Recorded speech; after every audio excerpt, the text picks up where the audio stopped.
स्वागत है आपका कहानियों की दुनिया में। आज की कहानी है बाराती। प्रस्तुत है पहला भाग। यमुना पत्रिका का दफ्तर। रोज की भांति उस दिन भी शाम के बाद मजलिस काफ़ी जम गई थी। यमुना के संचालक और हितैषियों में कितने ही उपस्थित हैं। शरद चंद्र भी आए हैं। तरह तरह की गप्पें हो रही हैं। इसी समय किसी गांव में बाराती न्योता पूरा करने जाकर बेशुमार परेशानी की कहानी सुनाई सौरेंद्र मोहन मुखोपाध्याय ने।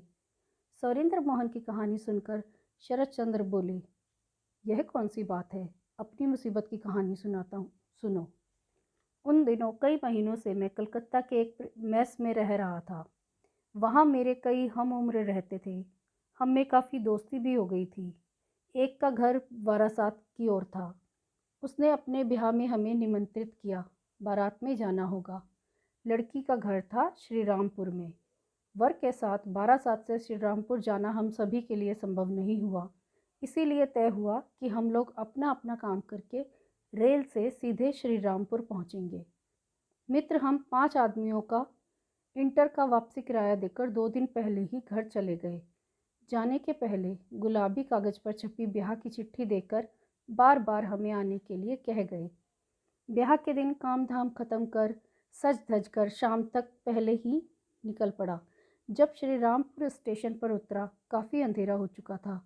टिकट कलेक्टर को आधा टिकट देकर जब स्टेशन के बाहर आया तो याद आया कि श्री रामपुर तो आया, मगर अब जाऊं कहाँ? ब्याह की वह गुलाबी चिट्ठी हम सभी लाना भूल गए थे। यहाँ तक कि लड़की के बाप का नाम भी किसी को याद नहीं है। अब हमारी हालत ज़रा सोच देखो।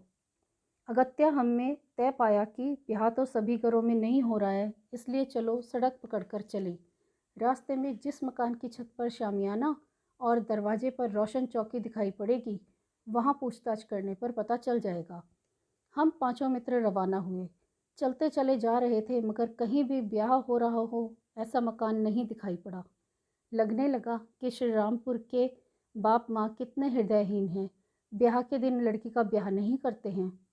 अचानक गली के अंदर से शंख की आवाज़ सुनाई पड़ी। सोचा हो ना हो यही लड़की का घर हो। जल्दी से उस मकान को ढूंढ निकाला। देखा सामने के मकान में जनवासा है। वर के लिए जरीदार मखमल का बिछौना बिछाया गया है, मगर वर का कहीं पता नहीं है। सोचा शाम के बाद ही ब्याह की लगन है, वर शायद मकान के अंदर होगा। मकान में लोगों की रेलम पेल थी। हम किसी को नहीं पहचानते और हमें कोई नहीं जानता। पहचाने भी तो कैसे? हम तो केवल घर को ही पहचानते हैं। छोड़ो, पहचाने भी तो कैसे? हम तो केवल वर को ही पहचानते हैं। छोड़ो, जान पहचान की कौन ऐसी ज़रूरत पड़ी है? हम बाराती हैं, मज़े का भोजन मिल गया तो हमारा काम बन गया। जनवासे में एक और हम जाकर बैठ गए। हम आपस में गप करने लगे। कुछ देर के बाद एक लड़का ब्याह की कविता बांटने आया। हमारे हाथों में भी एक एक दे गया। कविता पढ़कर हमारी आंखें पथरा गईं। वर का नाम कोई पाल था। हमारे मित्र की उपाधि चक्रवर्ती थी, अर्थात वे ब्राह्मण थे। अतएव हम वहाँ कैसे बैठते? सबकी नज़रें बचाते धीरे धीरे खिसक गए।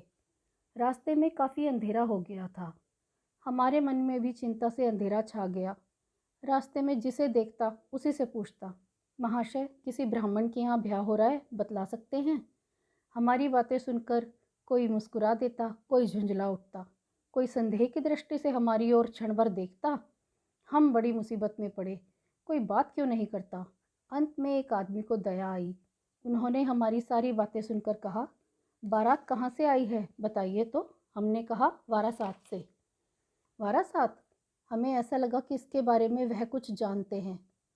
पास के एक मकान का पता भी दिया। उनके निर्देशानुसार कई गलियों का चक्कर काटते हुए हम एक ब्याह वाले मकान के सामने जा पहुँचे। पूछने पर पता चला कि यहाँ का वर कोई चक्रवर्ती है। मकान के सामने ही बड़ा सा आंगन था। रास्ते में घेरा पार कर अंदर घुसना पड़ता था। आंगन में ही जनवासा लगा है।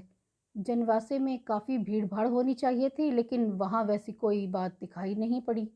चारों ओर सुनसान खाली खाली सा लग रहा था। हमें बात खटक गई।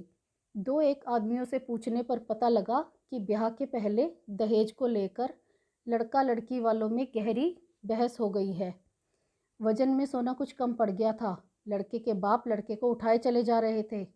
अंत में मोहल्ले के लोगों ने बीच बचाव करके समझौता कराया है कि लड़की वाले रात भर में कमी पूरा करने के लिए वर के हाथों में नगद 250 रुपये देंगे।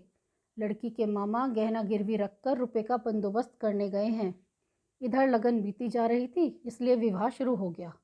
बारातियों के आचरण की बात सुनकर हम आग बबूला हो उठे। घटना के वक्त यदि होते तो न जाने क्या कर बैठते। जो भी हो, झगड़ा जब शांत हो गया है तो माथापच्ची करना उचित नहीं समझा। जूते उतारकर जनवासे के एक कोने में बैठा रहा। चक्कर काटते काटते काफ़ी थक गए थे और भूख भी इतनी करारी लगी थी कि क्या बताऊं। उधर घर के अंदर ताबड़तोड़ शंख बजने लगा। कुछ देर बाद शंख का बजना बंद हो गया। उलूध्वनि भी बंद हुई। समझ गया कि ब्याह हो गया। अंदर से लड़के वालों में से 2-4 मातवर आदमी बाहर आए। उनका चेहरा गंभीर था। लड़की वालों में से एक को देखकर उन्होंने पूछा, अब रुपए मिल जाएंगे ना?